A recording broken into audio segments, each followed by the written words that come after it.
This Equally conference will now be recorded. taking the time to come out here tonight.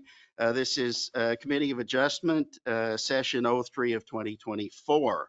Um, Being held here, I have some explanations to do.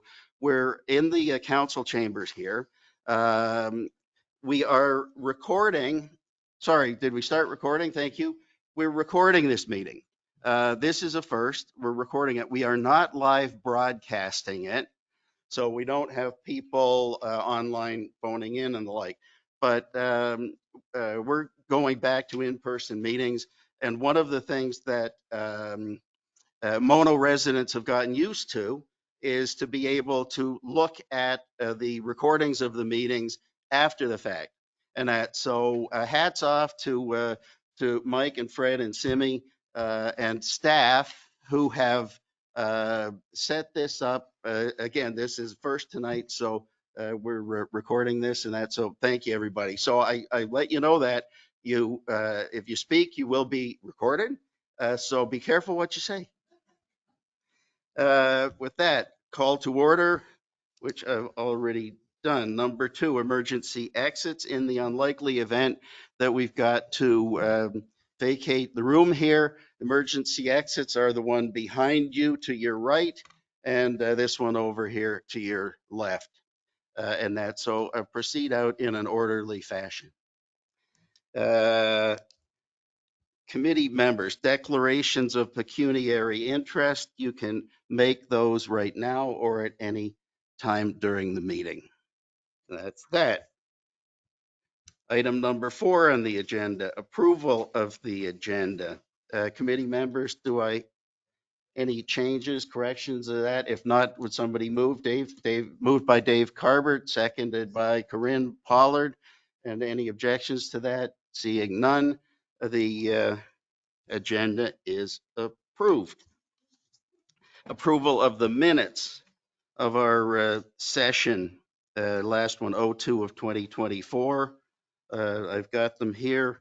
Committee members, any comments, corrections, anything, and that, so moved by Jerry Reed to approve them and seconded by Corinne Pollard. Thank you. Um, I'm going to backtrack here just a little bit because we have not been having in-person meetings here. So I should introduce the members of the Committee of Adjustment of the Town of Mono here. And that Corinne Pollard, Jerry Reed, Eric Fournier, Dave Carbert, myself, Bob McCray. We are all residents of the Town of Mono and have been appointed to the Committee of Adjustment by Council. I also want to welcome tonight staff, Michael Dunmore, our CAO, Fred Simpson, our clerk, and Simi, why don't you have a name tag? We got to get you a name tag. Our planning technician, Simi, there. So that's a proper introduction. That's what my parents taught me to do, to be polite. So with that, the item number 6 on the agenda, all of our meetings are public meetings. And with that, and it is the style in Mono to have a public question period. So that's what we've got here now. Now, for those of you who are in attendance for either the application tonight or the Bruce Trail issue, and that you will be given an opportunity to speak. So if you've got questions about that, please leave them until those issues come up and that. But if somebody has any other question, I'm happy to entertain that now. And seeing none, we're going to move on from that. So, committee, new business, which is a consent application for an easement at, I've got to remind myself, and I'll remind you when you're talking, please speak into the mic because if you don't, it will not be recorded. Consent application 954038, 7th line, EHS. The applicant, I'm just going to read this for the record, the recorded record. The applicant seeks consent for an easement of a part of the existing driveway originated in the subject property legally known as, here's a long term, concession 7E, part lot 11, part road allowance, RP 7R 2358, part 1, RP 7R 4323, part 1, RD. The entrance to the driveway is located on the subject property and allows full access to the residence at 933663 Airport Road, which is located on a separate property to the north. The residence also uses part of the same driveway. So this application does not require any physical changes or proposals. The applicant seeks approval under the Planning Act to use a part of the existing driveway, and if approved, the driveway would be officially recognized and legally registered on title. So that introduces that. Mike, where do we stand with our planning consultant? I'm here for your availability, should you have any questions or whatever you want me to do. Okay, thank you, Mike. We do have a planning consultant until we have a new director of planning appointed. There is a planning report, if you looked online, by Alexander Planning Incorporated. Mike, I'm not sure that you need to say anything. Normally, I'd get the director of planning to introduce this. Is there anything that you want to say about this? So in similar fashion to how you've run the meetings, I think it's important. You've gone through the introduction that the applicant is Seniority Investments. They're represented by Luke Wilcox from Van Harten Surveying. Luke is in the audience tonight. Should you wish to ask them any questions, it's application B0124 on your docket. The planning consultant has reviewed quite a few things. The property is within the Niagara Escarpment protection area, and the Niagara Escarpment has determined that the easement, the right of way over the property for the driveway use, is not requiring a development permit. So that puts the application through into the Town of Mono system. Which our consultant planner looked through the provincial policy statement, sections 1.1.4, and our consultant planner has assessed that an application for consent to create an easement is not considered development in the context of the provincial policy statement. The application is consistent with the PPS. They also note once again about the Niagara Escarpment plan that it's not development and it does not require a development permit.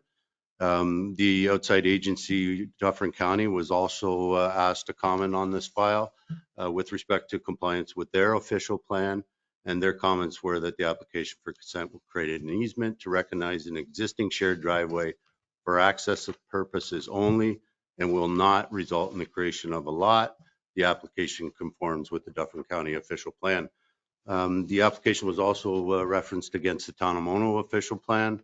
As noted earlier, it's a escarpment protection area, and it is considered to be within the land use policies that are identified in section 24 of our official plan.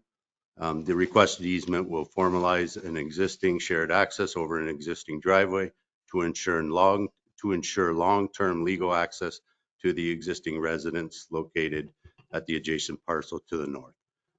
So that was with respect to our official plan. With respect to reference to our Town of Mono zoning bylaw, it's zoned Niagara Escarpment, as said before, and it's within the jurisdiction of the Niagara Escarpment. However, the Niagara Escarpment has once again determined that there's no development permit required. So in summary, on the land use planning analysis that I just outlined, the application conforms with the relevant policy framework for the Niagara Escarpment Plan, the Dufferin County official plan, and the Town of Mono official plan. It would not appear to adversely affect either the subject property or surrounding lands in the immediate area. It will not impact any associated natural heritage features and will recognize and optimize an existing access, therefore avoiding creation of a second vehicular driveway. In viewing of these factors, the consultant planner is recommending that the committee approve, and would leave it at there before I read the conditions that are recommended, should the committee have any further requirement for discussion of Mr. Luke Wilcox or myself. Very good. Thank you, Mike. Great explanation there. So would the applicant's representative please come on here and please turn on your mic and speak into it. Please introduce yourself and Yeah, let us- hey, how you doing, everyone? My name is Luke Wilcox. I am with Van Herten Surveying. Mike did a great job. Oh, sorry. My name is Luke Wilcox. I'm with Van Herten Surveying, and I'm representing the landowners with this application. Mike did a great job explaining it, and I guess I don't really have much else to add. I'm obviously here to answer any questions you may have, though. Very good, Luke. Thank you. Committee, sorry. Bear with me. Questions and comments from the public. Is there anybody in the gallery who wants to speak to this application, please? Thank you. Seeing none, then we're going to turn to the committee. Corinne, I'm going to start with you, please. Questions, comments, and that, and again, we got to speak into these mics, please. I have absolutely no questions, and I have no issue with this application. Thank you. Move along the line here. Jerry, please. I concur with that. I would support the application. Thank you. Eric? I'll just make an. Eric, you're going to have to move that closer, please. Sorry. I only have an editorial comment that this should never have been required by the Planning Act, and it's a part of an antiquated act that requires it, but I have no problem or questions. Thank you. And Dave, please. I have no questions regarding this, and I support it. Very good. Thank you. I also have no questions regarding this and do support it as well. With that, would somebody on the committee, I'll move it. Corinne, moving to approve? Approve with the conditions as outlined and seconded by Eric Fournier. Bear with me. Yes, thank you. So the planning report has recommended this. It's on page 5 of the planning report. So it has been moved and seconded to approve this with the conditions that are in the planning report. And that's clear. Yep, that's great. Very good. Thank you. And we have a mover, a seconder. Any objections to this? Seeing none. Mike, you have a comment, please. So Chair McCray, if I could be so bold, if we could read out because we are recording, it would be nice if the motion was tabled with the conditions that are present by the planning report. Okay, so what did you want read out? So the Committee of Adjustment at its meeting May 23rd, 2024 has heard from the applicant Luke Wilcox and reviewed planning report dated May 23, 2024, prepared by Alexander Planning Inc. for application B0124 and hereby grant the application approved subject to the following conditions. Submission of a letter from the owners confirming that there will be no physical alterations to the existing driveway entrance to the limits of the town's 7th line EHS, all to the satisfaction of the town's Director of Public Works.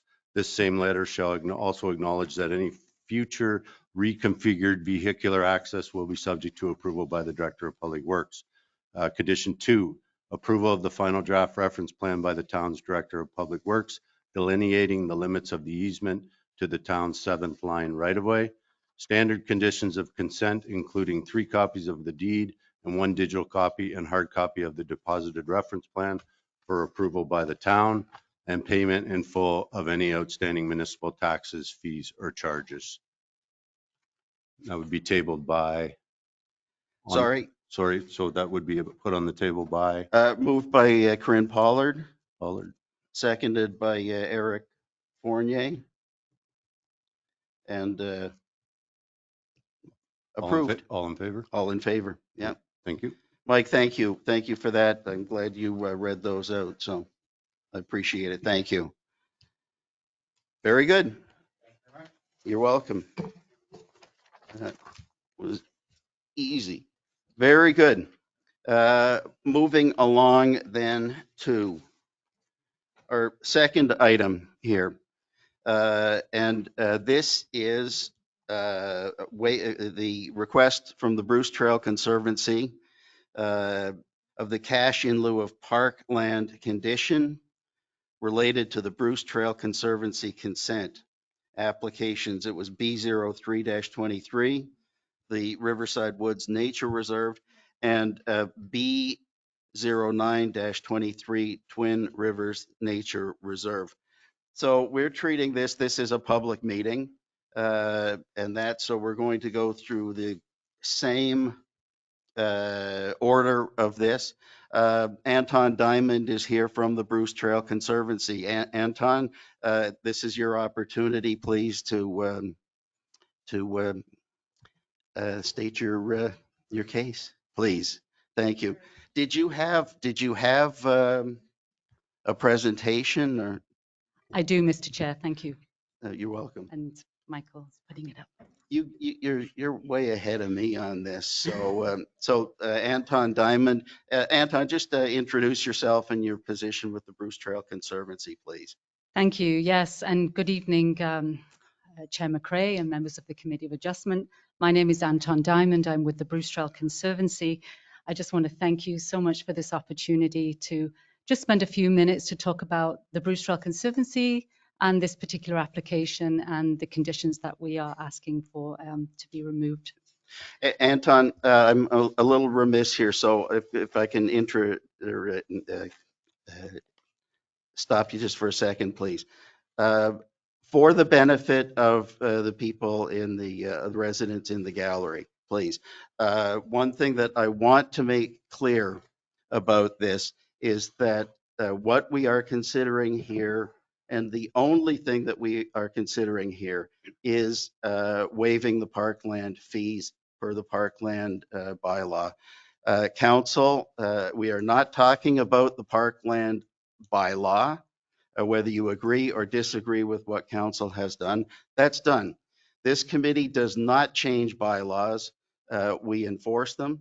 If somebody wants to talk about the parkland bylaw and what council has done, you can save that till next Tuesday's council meeting and talk to them. Tonight, we are only considering waiving the parkland fees for the Bruce Trail. So sorry, I should have said that earlier but I wanted to make that clear so that we don't get sidelined with things.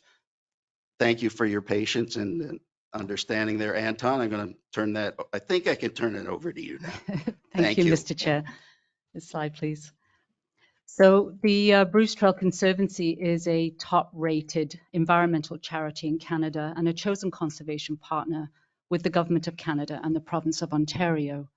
Securing the Bruce Trail Corridor is a provincial goal of the Niagara Escarpment Plan. This goal is also set out in the Town of Mono's official plan under sections 13, 17, and 18. The Bruce Trail is over 900 kilometers long. It lies gently within a conservation corridor that extends from Queenston to Niagara to Tobermory at the tip of the Bruce Peninsula. The trail is stewarded by 9 Bruce Trail clubs. It is free to explore and publicly accessible. It also provides an important natural corridor for wildlife and habitats, which the BTC secures, restores, and protects. This corridor offers a natural solution to climate change, while also provides important green space for people to connect with nature. Slide, please. Thank you. This map shows the Bruce Trail corridor. It's the red line, as you can see. It passes through a portion of Town of Caledon, Town of Mono, and Township of Mulmer. Next slide. 45 kilometers of the Bruce Trail passes through the Town of Mono. About half of the trail is secured. The rest crosses private land with landowner permission, or unfortunately, it's on the road. Next slide. Just a quick overview of the projects before you tonight. So Twin Rivers Nature Reserve is located on 7th Line. It received consent in January this year to sever 5 acres with a house. We plan to sell the house to recoup funds for buying the property. Selling the house also returns important housing stock back into the market. We're in a housing crisis. And it's also important for maintaining Mono's tax base. It's a sensible decision. The balance of the land is retained by the Bruce Trail Conservancy as open space parkland with the Bruce Trail, which is free for public use. Next slide. Riverside Woods Nature Reserve, located between 1st and 2nd Line, received consent also in January this year to sever 20 acres with the house, and it fronts on 2nd Line. We designated this house as heritage under the Ontario Heritage Act, so you'll know it as Dodds House. We did this to protect it from demolition. Council passed this bylaw at their last meeting. Again, we plan to sell the house to recoup funds for buying these lands and cleaning up the property. Selling the house preserves cultural heritage and a house to live in, which is good for the town of Mono's community and also, again, tax base. The balance of the land is retained by the BTC as open space parkland with camping for Scout troops and the Bruce Trail, which is free for public use. Next slide. We're asking for relief from the parkland dedication conditions attached to both consents. Parkland dedication is a provision of the Planning Act that may be applied as a condition of development or redevelopment. May is a legal term that provides a decision-making body with some discretion. The parkland provision is generally applied in the following way. A plan of subdivision for residential development, they can ask for 5% of the appraised value or 1 hectare of land for each 600 residential units. These things can be asked from the developer. And the other one is plan of subdivision for commercial or industrial purposes. And in this instance, it's 2% of the appraised value can be requested of the business owner or the developer. The purpose of this provision is to ensure that municipalities can meet the increasing demand and availability of public parkland and trails to residents as development occurs and more people move to the area. Next slide. The Planning Act exempts not-for-profit housing and affordable housing from the parkland levy. Other municipalities provide further extensions. For instance, long-term care homes, childcare centres, schools and other educational facilities, creation of 1 additional dwelling unit, and others. Exempting parkland isn't itemised. We assume because it's obvious. Before the amendment, Town of Mono Parkland Dedication Bylaw 2003-41 had stated that all severances shall be subject to a parkland dedication or payment in lieu of parkland. Shall is a legal term that makes the dedication mandatory. The Town of Mono bylaw had overstepped the Planning Act by making the provision mandatory rather than discretionary. Mono Town Council amended the bylaw to conform to regulation. However, it has to be acknowledged that the bylaw never applied because BTC is not developing or redeveloping the land and parkland is being created. Both properties are already developed. One has a house that we have designated heritage under the Ontario Heritage Act. It cannot be demolished. And the other has a single-family dwelling that is ready to be moved into. Redevelopment is restricted by the Niagara Escarpment Plan and the Town of Mono's own land use policies. You can never build a block of condos here. No development can occur on the parkland created either as a result of these severances as per regulation. In other words, it's not just the BTC saying they won't develop the parkland. They cannot develop the parkland because the NEC and the town of Mono prohibits this. Parkland dedication provides municipalities the ability to take parkland or cash in lieu, not both. In this instance, the BTC is creating parkland and has been asked to provide cash equal to 5% of the land's value. Next slide, what is 5% of the land value anyway? Averaging the value across both severed properties, 5% equals about $100,000. By contrast, the BTC has paid more than $5 million for these properties, plus costs, closing costs, and about $100,000 to clean up the second line property to make it safe for public use. Ongoing costs include property taxes, insurance, management, maintenance, restoration of habitat, which will be tens of thousands of dollars and counting. It is far more cost effective for the town to partner with conservation organizations to do this work than for the town to do it alone. Next slide. The Bruce Trail Conservancy respectfully requests the following conditions be removed. Consent B03, condition 7, and for consent 09, condition 5. To reiterate the reasons, the parkland dedication provision of the Planning Act does not apply since the plan of subdivision for development or redevelopment for residential or commercial purposes is not proposed. Parkland is being created.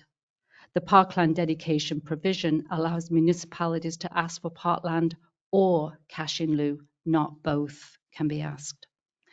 Town of Mono Council amended bylaw 2003-41 to conform to regulation and provide further clarity for an exemption, including when basic objectives articulated in the town's official plan, section 13, major open space areas are satisfied. The BT is creating parkland containing Bruce Trail, a public trail free for use by residents and visitors to the area, and so satisfies this provision. I thank you for your time. Thank you, Anton.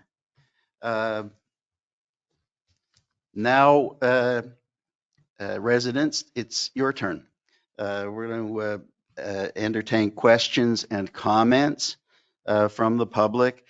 So if you have a question or comment, please come up here, sit at the desk, turn on the mic.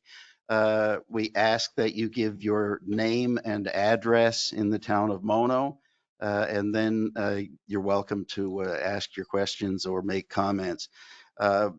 It is important in this public process that we hear from everybody who wants to speak on this, either for granting the exemption or against granting the exemption. The only thing that I ask is that if somebody has already expressed what you're feeling about it, that we don't say the same thing over and over and over again. If you're supportive of what somebody has said, you can raise your hand and that you understand what I mean. Elsewise, we could be here all night. And again, that is whether you support waiving the fees or are against waiving the fees. So those are the ground rules, and that I think is pretty straightforward. So with that, who would like to speak first, please? Elaine, thank you again. Turn on the mic. You do need to speak into it so that other residents can watch this later on. Your name and address, please. Elaine Kehoe, 388-193 Mono Center Road. Thank you. Good evening, Mr. Chairman and members of the committee. Okay. Can you hear me now? No. You're going to have to speak right into the mic. Okay. like a performer speaking into the Okay. mic. Can Thanks, everybody Elaine. hear? Okay. The Bruce Trail holds themselves as a protector of the land, and we truly believe that that's their original intention and is part of their mission statement. There is no doubt about it. The concern that we have as citizens is what is going to happen to the land which is purchased. It's good to say that there is going to be open space and parkland, but we have nothing in writing which pertains to the properties that is before committee right now. The Bruce Trail currently owns 715 acres of land in Mono. I understand that approximately another 5+ acres will be added to the Bruce Trail, making it the second largest landowner in Mono other than the government. According to their website, they have assets of $12 million. Tonight, I think we are not here just to discuss the two parcels, but the impact that the waiver of this parkland levy will have on the future impact of revenue for the town of Mono. Bruce Trail commented that one of the reasons for the application is that they want to recoup some of their costs for purchasing the land. So I'm going to review two of the applications which are before you. I'm calling it the Goodyear parcel because that's what it was originally known as, was 238.59 acres. It was purchased by the Bruce Trail for $3,665,000 in March of 2023, of which 22 acres with a stone foundation were severed and the Heritage Committee designated it as heritage. In the council meeting of May 14th, Councillor Capes said that the 22 acres will be sold. The Bruce Trail with the severance is now free to sell 22 acres, which in my opinion, as a realtor of 35 years, would have the value, even with the heritage building on it, of somewhere between $1.5 and $2 million. I'm told it's already up for sale. I ask you and the residents, if Mono wants to recoup some of their costs, then they're going to get that back on the 22 acre which the town of Mono severed for their convenience. With respect to property 953096, the 7th line, Bruce Trail purchased the 20 acres for $1,350,000 in September of 2023. Severance again was granted by the town of Mono for a 5 acre from a 20 acre property, which is almost unheard of in the town of Mono. Bruce Trail listed the 5 acre property on April the 9th, 2024 for $1,248,900. It was conditionally sold within 3 days. The price has not been disclosed because the conditional period has been extended till after this hearing to May 27th. I suggest that if it's sold in 3 days, it goes without saying they either got their asking or close to it. Otherwise, it would still be on the market. Bruce Trail still has the remaining 15 acres and are able to recoup approximately, if they got close to their asking, only a loss of $100,100 for the purchase, and they are still left with acreage, 15 acres. The residents that are here tonight, in addition to the residents here tonight, there were 18 emails, 27 petitions, 22 Facebook postings, and as you know, letters posted in everybody's mailbox.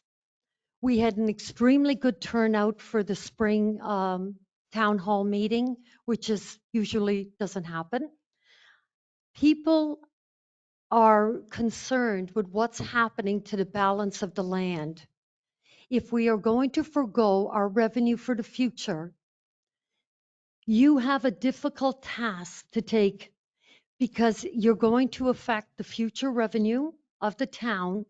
And if you rule in favor of Bruce Trail, you are setting a precedent for other organizations to put forth the same argument. I think that it is not an easy task that you have in front of you, but what we do have is an agreement that we have to either get a commitment from the Bruce Trail that the lands that are left are going to be open space, public access forever, not just that they can lease it. For instance, I've heard rumors that they are planning on leasing the Boy Scouts area. If they lease it to a third party, there may be restrictions set on who can walk that land or what corridor we can walk. I don't believe that everything that they own of the 700 acres is going to be open parkland. And if it is, I will eat every one of my words that are on this paper. Thank you. Thank you, Elaine. Anybody else, please?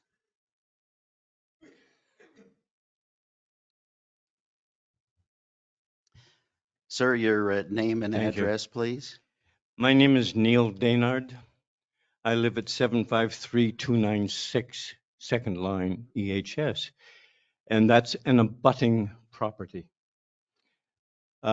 It will abut the acreage that the Bruce Trail wishes to sell. My concern is the trees that are on that land come right up to my fence line. And in the days of climate change and fire hazards, I'm very concerned. I don't know what the use of that 22 acres, I don't know, I don't have the facts with me. But that property that is for sale, I have no idea who's going to buy it and what's going to be done. And I am very concerned about the usage of all of the Boy Scout property now, or the former Boy Scout property. I'm concerned about fire mostly. BC has a very active program. My son lives in the mountains there, and they have a very active program about clearing around houses, opening it up so that there's no fuel for forest fires. Well, if a stipulation on that property could be that the first 2 or 3 rows of those trees are taken out, then I'd feel there's a real barrier against fire for my property. So that's my only concern. And I agree with the previous speaker. I think that the outlook on cash is very much like she pointed out. That property, that 22 acres, is going to fetch almost the price that they paid for the entire property. So I'm a little concerned about Mono Township not having an income from this sale. Anyway, I don't have notes, so I'm sorry. Thank you very much. Neil, thank you. Any other comments, please?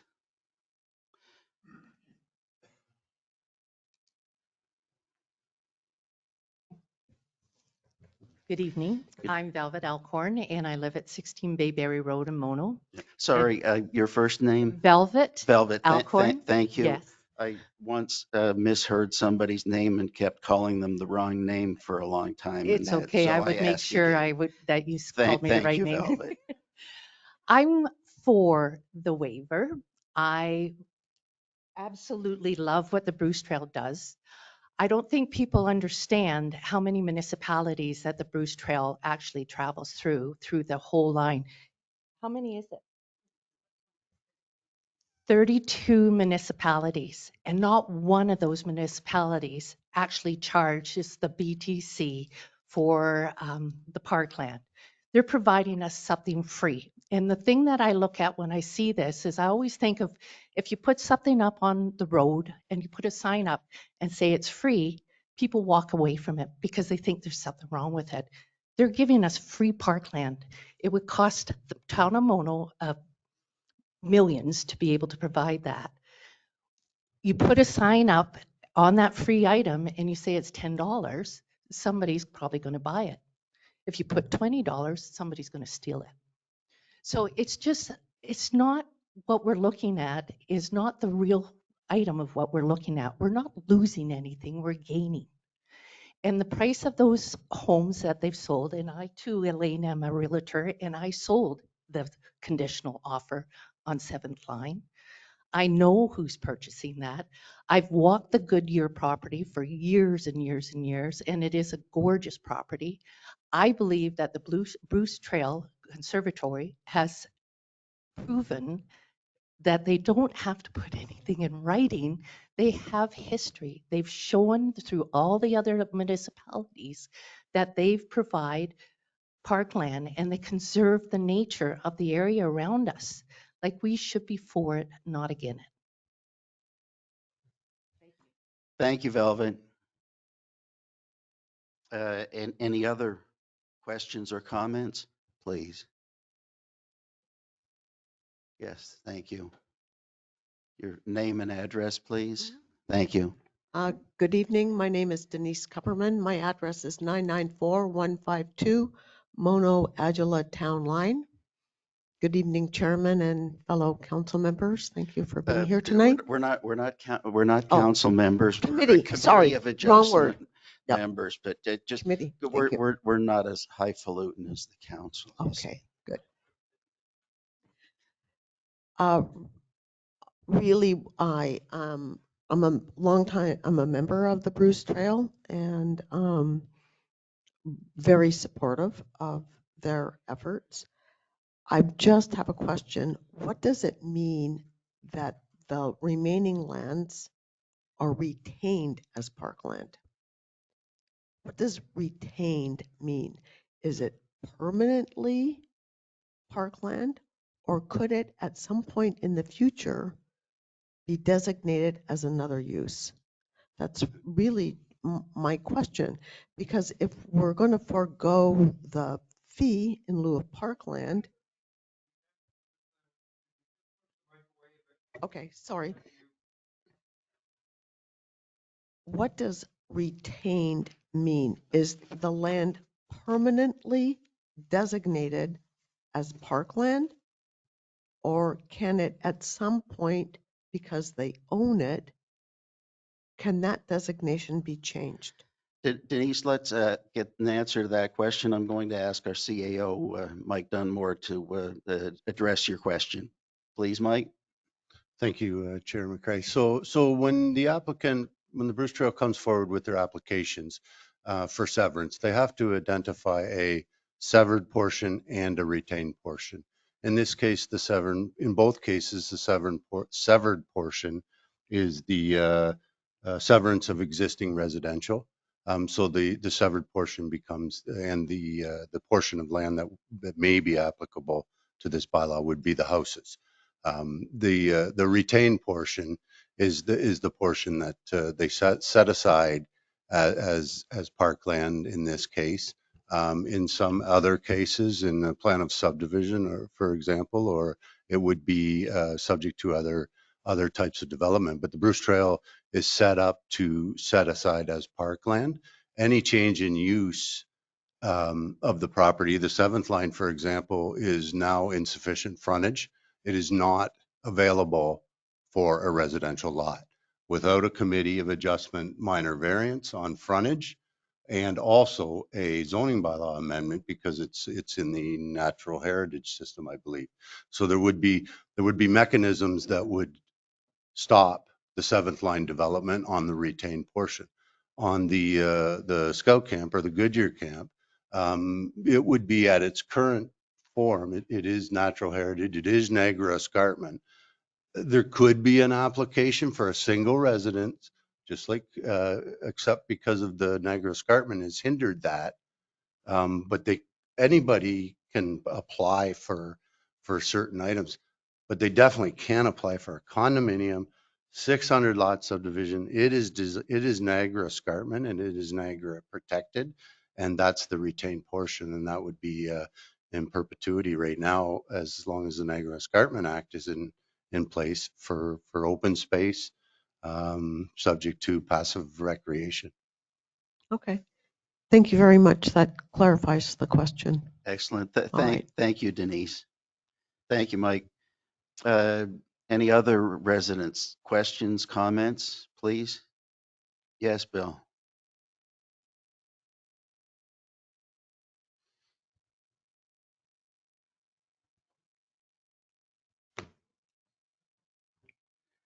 Beware of Scotsmen bearing files. Well, you and I have something in common because I got a real thick one here on this, Bill. So good for you. My name's Bill Monroe. I live in Bayberry Road in Mono. And I have a few comments to make too. Many people have pointed out the aesthetics, the euphemisms, word interpretations, and various explanations why you should or should not grant this waiver. These are opinions from sincere citizens and completely justified. I follow the finances of Mono quite closely, and I'd like to point out a few figures from our budget and a few paradoxical decisions made by our council. Also, facts from a BTC website should be considered. All these points can be verified. Bruce Trail Conservancy has $11.9 million in cash and cash equivalents from the 23 statement. Mono has 600,000. Bruce Trail administration costs as a percentage of revenue, 5.5%. This is from the Charity Intelligence Canada CRA info. Mono salaries as a percentage of taxes collected as of now was 42% in 22. That's the last financial statement. I read a comment on Facebook that the BTC is not in the real estate business. However, they have an employee whose job description is land securement planner. That kind of sounds like real estate to me. They have 24 full-time employees making an average of $80,000. There's nothing wrong with that completely, nothing. I just want to point out that we're dealing with a sophisticated, well-run organization. This isn't the Little Sisters of the Poor, who incidentally have plans for the future to put campsites on their trails. I don't know if it's going to be in Mono, but that is in their website. A few of the cuts in the large and small deal of our 24 budget from Mono where donations were cut from $10,000 to nothing. The tree program lost $400. Small, but it's a tree program. Ice rink liners, $1,800. That's for liners for the people like that put their own rink in their neighborhood. Construction capital was reduced 2.7 million. Most parks were $1,000 to $2,000 each cut. Community risk assessment, whatever that was cut to $1,000. This is ironic. Brookfield Trail Maintenance get $8,000 cut from it. That's for our trail maintenance. Bill, can I ask you something, please? Because you're going through a review of the town of Mono's budget. And I'd like you to quickly get to the, because we could go through a lot of things about what they cut or didn't cut, but that, quite frankly, I'm not sure is relevant to waiving the parkland fees. So if I could ask you to please cut to your point about this, you're concerned about what Mono Council did and staff did with the budget, but get to the point, please, about how this. That is the point, Mr. Chairman. The point is we don't have the money to give somebody a waiver for money. Okay. They're asking you to refuse revenue. revenue we can't afford, as far as I'm concerned. So if you want me, cut down, fair enough. No, Bill, I can send you a copy of this if you like. but I think you understand what I'm saying. We're not here to do a review of the town of Mono's budget, what they cut or didn't cut, what they put in or didn't put in. That's not what we're here for tonight. No? Well, I No. think you can understand what I'm trying to point out. Well, that's what I'm asking you to tell us, Okay. please.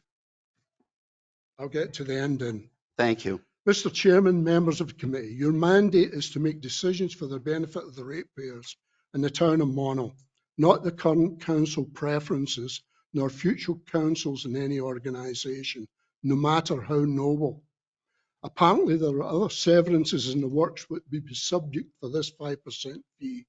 There are roughly 4 organisations which could be affected by this situation financially. Council replaced bylaw 2003-41 after a discussion of roughly 30 minutes. I feel discuss it privately beside themselves. Therefore, I don't think it was enough talk about it for us. Okay, Bill, I also said we're not talking about that bylaw and what council has done. Okay. They have done it, and we're tasked with the job that we're doing tonight. So I ask you to, we're not talking about that. Again, if you're concerned about that, council's got a council meeting this coming Tuesday. Okay, please deny this waiver. Thank you, Bill. Yes, sir.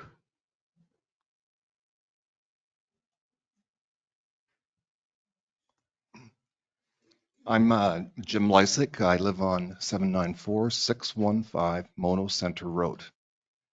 I don't really feel that Michael truly answered Denise's question about possible future changes to the use of the land. It wasn't clear. It was more, I think it's still going to be changed. So what I'm suggesting is that if the committee decides to provide this waiver for the Bruce Trail Association, is that they say there's going to put a lien on the property, saying so if the Bruce Trail sells those properties in the future, that and for like another use, at least there's a way to recoup that money that we're going to be waiving here. I don't know if I'm making sense here. Well, I'm not a lawyer, and us putting a lien on that, I don't think that that's even on the table. Let me speak to. Sorry, I'm just saying, like in lieu of, like, if you waive it, then put a lien on the properties. So if they decide to sell it in the future, I'm not a lawyer either, so I'm just. Here's the thing, and I'm the chair of the planning committee as well, and I have a degree in urban planning. Every municipality have an official plan. They have zoning bylaws. There are lots of rules in place about what you can and cannot do with a property. And that is the most fundamental thing, and that's what our CAO was referring to. For example, I live off the first line of Mono. Second line of Mono, just north of 9, a 99-acre property owned by the Hands family. That was a farm for years. That property was bought by Roxborough. There's a point to this story. It was bought by Roxborough Development, and they have an application in now for, 349 homes. What they have to do, that's zoned as rural right now. Residential is not allowed there. And this has been before the planning committee, it's been before council, and that you can't just sell a property to a developer and then have them develop it. There are so many hoops that they've got to jump through. I understand. And that's why we have a zoning bylaw. That's why we have an official plan. And those are the protections that the residents have for for that, to prevent somebody from taking a 99-acre farm and putting 349 houses on it, and the same thing applies. And we've heard here that these properties are in the Niagara escarpment area, and that we're development is not allowed. So, it's an interesting concept, but the town's not going to put a waiver. I'm speaking for the town here. Mike, you tell him, Jim, town's not going to put a waiver on these properties. The rules are in place already to prevent somebody from taking those rural properties, parkland properties, and doing something foolish with it, or what we might all consider to be foolish. Mike, have I said the right thing there? 100%. Just to clarify, so I was a little off on the zoning that currently exists on the Goodyear. So it's natural environment protection under the Niagara Escarpment Plan. No housing allowed. You answered my question. Thank you. Yeah. No, Jim, it's a very good question, it's important that residents are reassured that ridiculous, foolish things can't just happen. So I hope that helps. No, it was very helpful. Thank you. Yeah, thank you. Did I say that right, Mike? Yeah, the town of Mono's official plan, and once it's overridden by the Niagara Escarpment Plan, the Niagara Escarpment Plan becomes very, very stringent with respect to the obligations. We listened to our first consent file this morning. They didn't want to comment on a little easement, but if that would have been a development that Mr. Wilcox was submitting, they would have had their teeth into that with stringent guidelines. So it's a very environmentally protective legislation that they've passed, and the Goodyear camp is subject to it for sure. Yep, thank you. Is there anybody else in the gallery who wants to comment, questions about this? Yes, sir. Yes, please.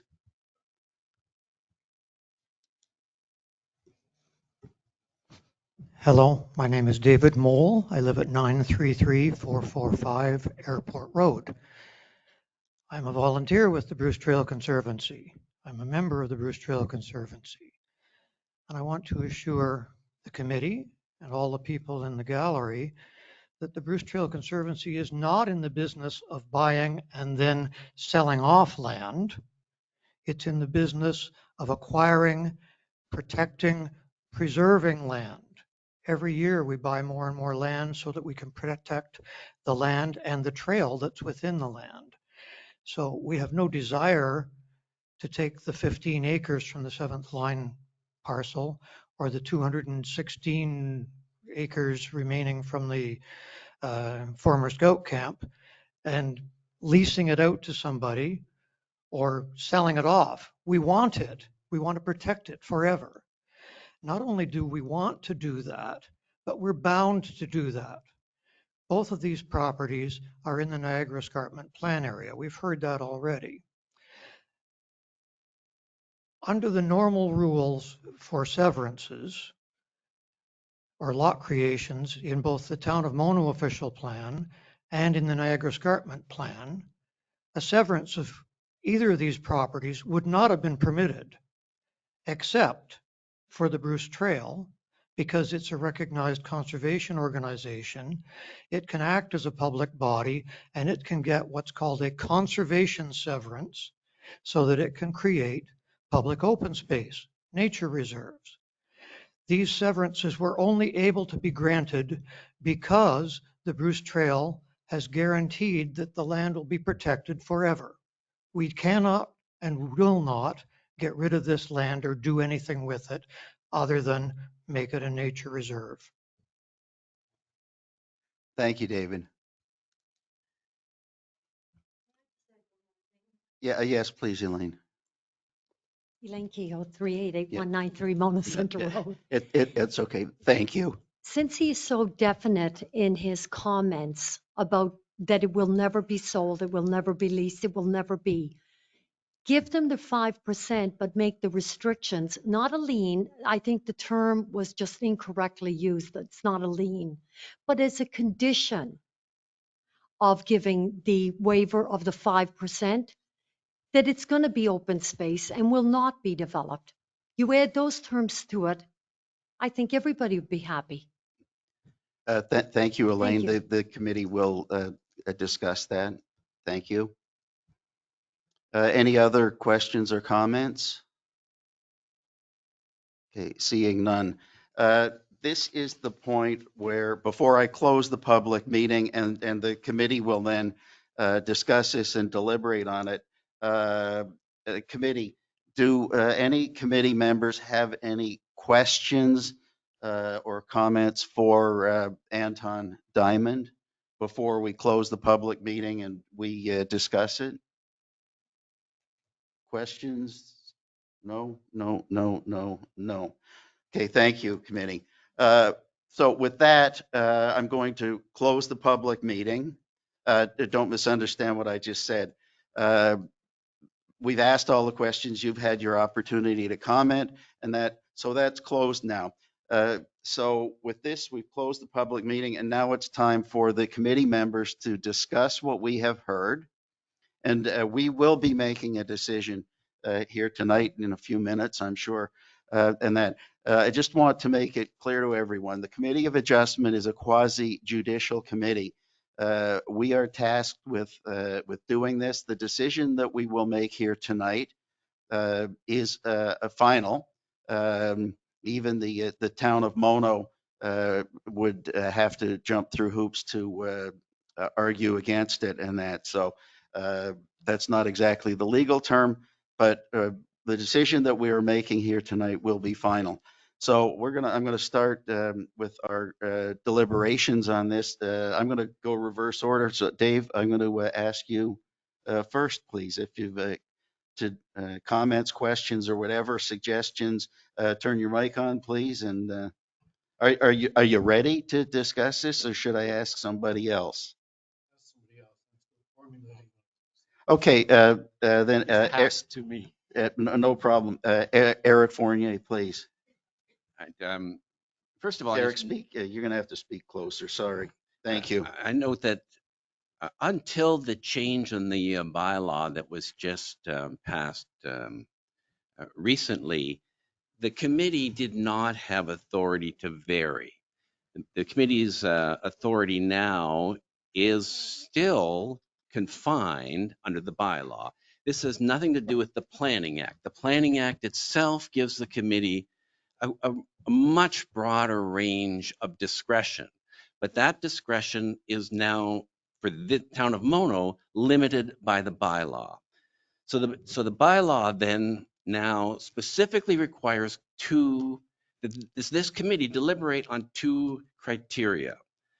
The first is that we have to be satisfied that the application for a waiver or a reduction in the parkland levy satisfies and advances the primary basic objectives of the official plan, Article 13 or Section 13. Now, in all of the discussion, I've heard nothing from anyone who says that it does not satisfy Section 13. And quite frankly, that's not really hard to see. I mean, this clearly advances the open spaces and the development and the preservation of open spaces in the town of Mono.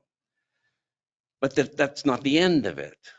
The committee must also then consider the next criteria is whether or not this waiver is in the public interest. That's a very broad category.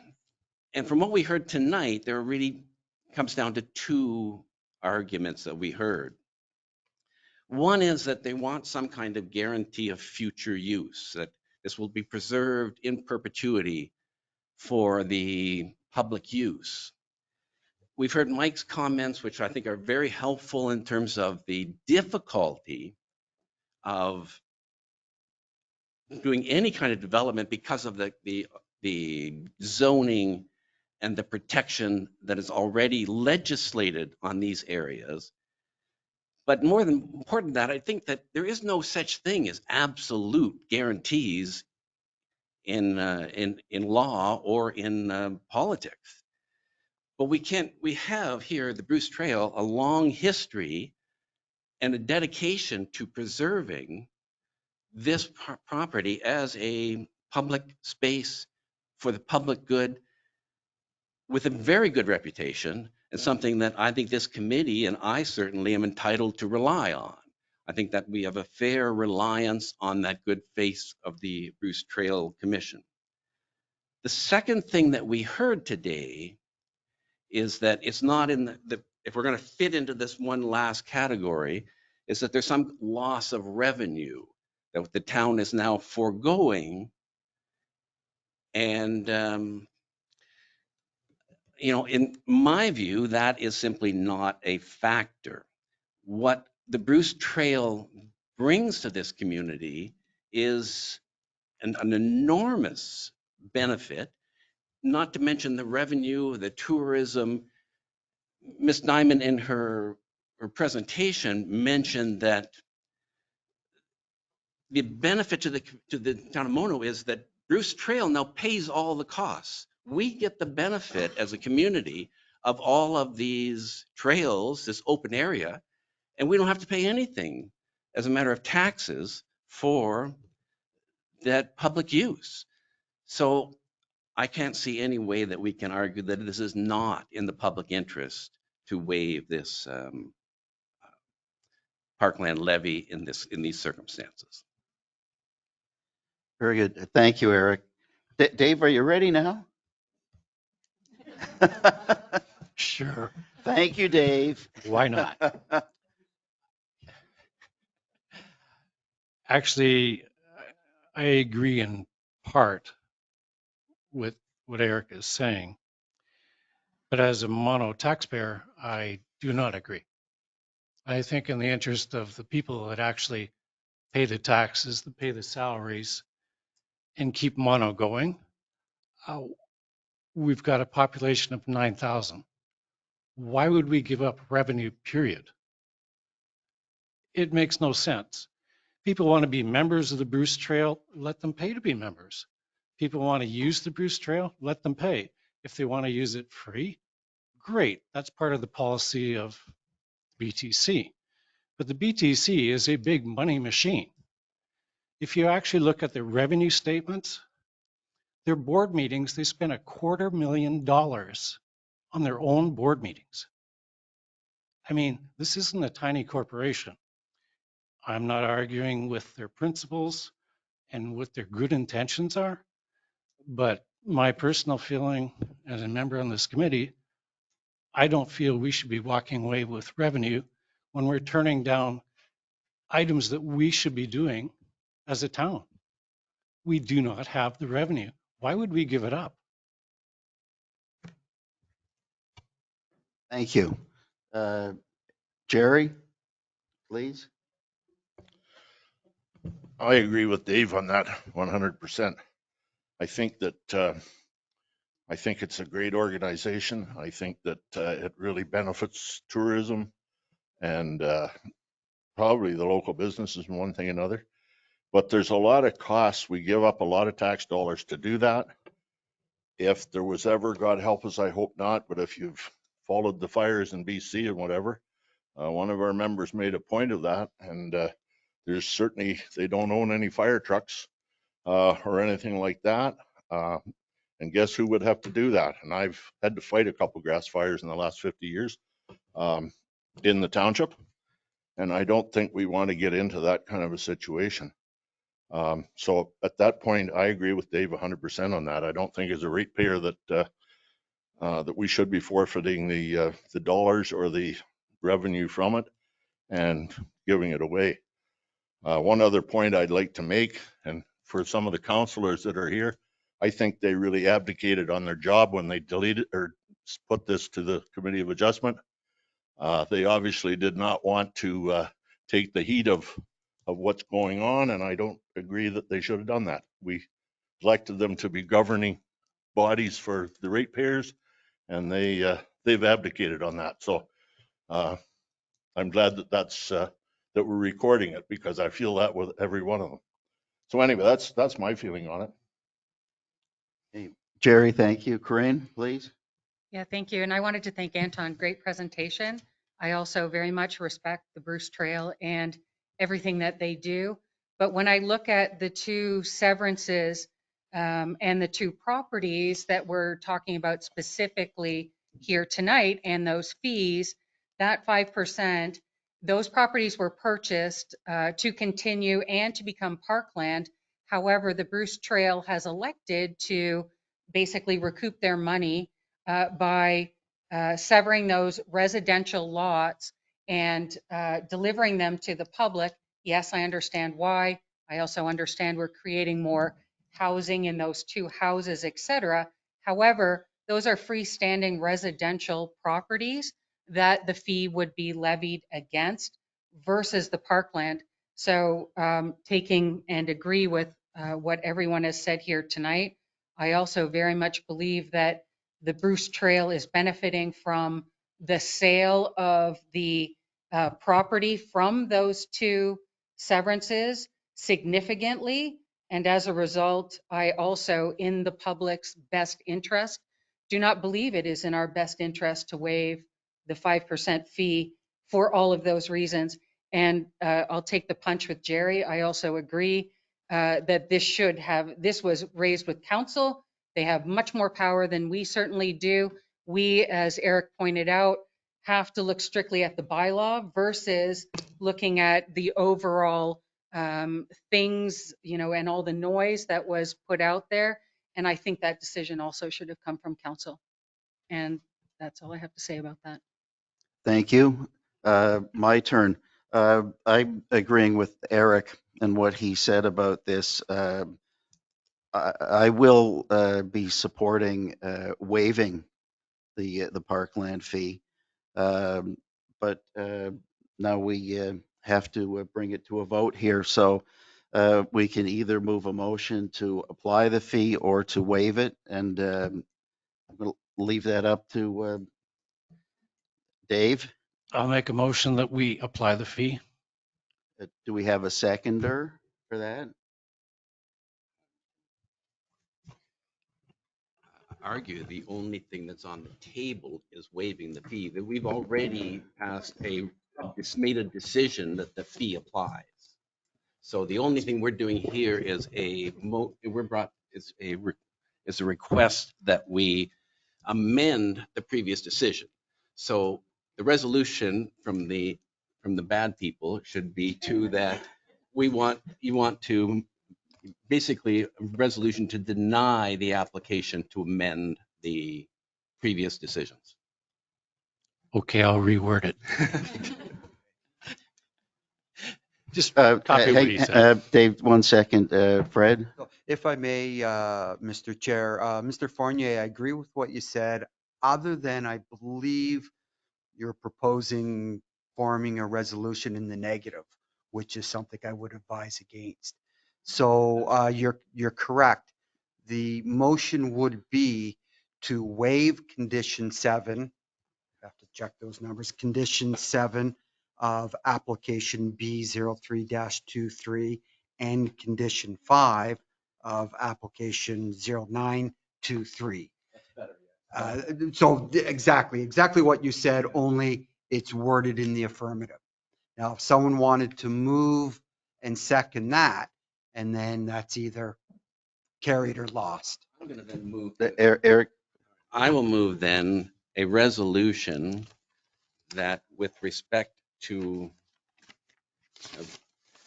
B0323, that the committee resolve to waive condition 7 of the notice of decision dated January 25, 2024. Okay. You'll second it? And if somebody else won't second it, I will. All right. And that's, all right. I vote for it. So the motion on the floor then is to waive those conditions. No, just one. We're dealing with B03 first. Okay. So we have moved that we're waiving that condition, and it has been seconded.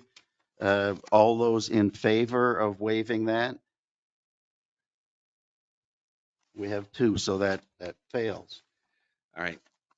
I'll bring a new resolution or motion that with respect to the decision B09-23 dated January 25, 2024, that we waive the condition number 5 in that notice of decision to which had applied the 5% parkland levy. Okay, so you've made that motion. I made that motion. No. I'll second that as well then. And all in favor of waiving that? 2 of us, so that fails. So I think that resolves that the conditions remain in place then, correct? Yep. Okay. That's that. Thank you. Thank you very much. Welcome.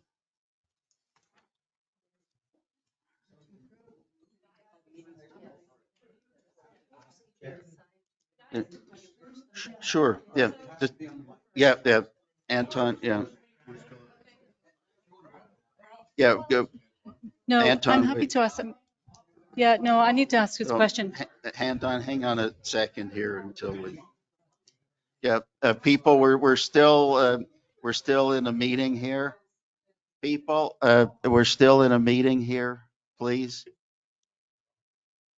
Yes, Anton. Thank you for indulging me, Mr. Chair. I have a question for the committee. If this had been a private lander coming forward for a conservation severance, would the parkland dedication fee apply in that instance? I'm not a lawyer. Mike? Or Fred? Sorry, would you mind repeating?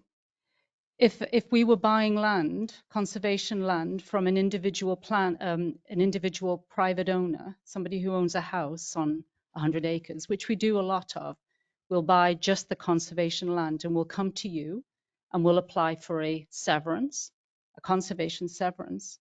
They retain their house, we secure the land for the Bruce Trail corridor. Would the part dedication fee apply in that scenario? Yeah, that would be a planning question. The planner of the day on this application added a very similar condition that we debated tonight, which was, you're saying conservation already? I'm saying that the Bruce Trail Conservancy has received approval for a number of conservation severances in the town of Mono, where, or in one instance, Mrs. Wilson, up on 7th Line, sold us 35 acres from her 50-acre property, and she retained 15 acres with her house. That's where she lives. And she sold the 35 acres to us for conservation purposes in the Bruce Trail.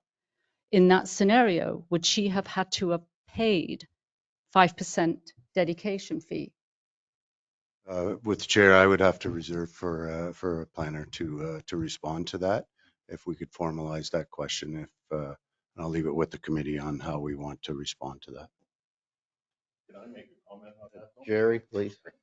If I can make a comment on it, and it's really not answering your question. As a longtime resident, lifetime resident, and lifetime owner of farm property in Mona Township, trying to make a living off it, next generation doing the same thing. If we go ahead and break these land parcels all up, whether it be for conservation or whatever, and don't get me wrong, I think you do great things. I have a nephew that just walked the Bruce Trail from one end to the other, and I transported him around. I don't think there's anything wrong with that at all. But we do have other problems, and there's other things that happen to the ratepayers and to the businesses in these communities that, like breaking a 50-acre parcel up into 15 and 35 acres or whatever, does not help an agricultural community. There's no agricultural land on that property. That's fine. But the Thompson, the Goodyear one was all farmed. I remember when that was all farmed. And we do maintain those farms. I appreciate that, but I also support that one of the other ratepayers said about fire. And we're going through fire in BC like we've never saw before. And it might not be a person walking, it might be lightning, it might be whatever that starts it. There isn't enough firepower in Mona Township or Orangeville or whatever locally to stop that that parcel of land from burning and how many houses with it.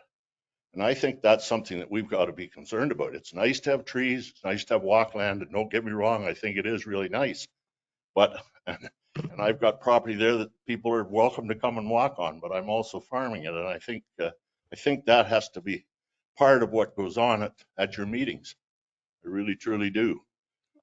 Whenever, if you think you can just walk in with your $12 million and buy a piece of property and break it up into whatever, it shouldn't happen. And that's a lecture. I realize that, but it's a concern that certainly I have.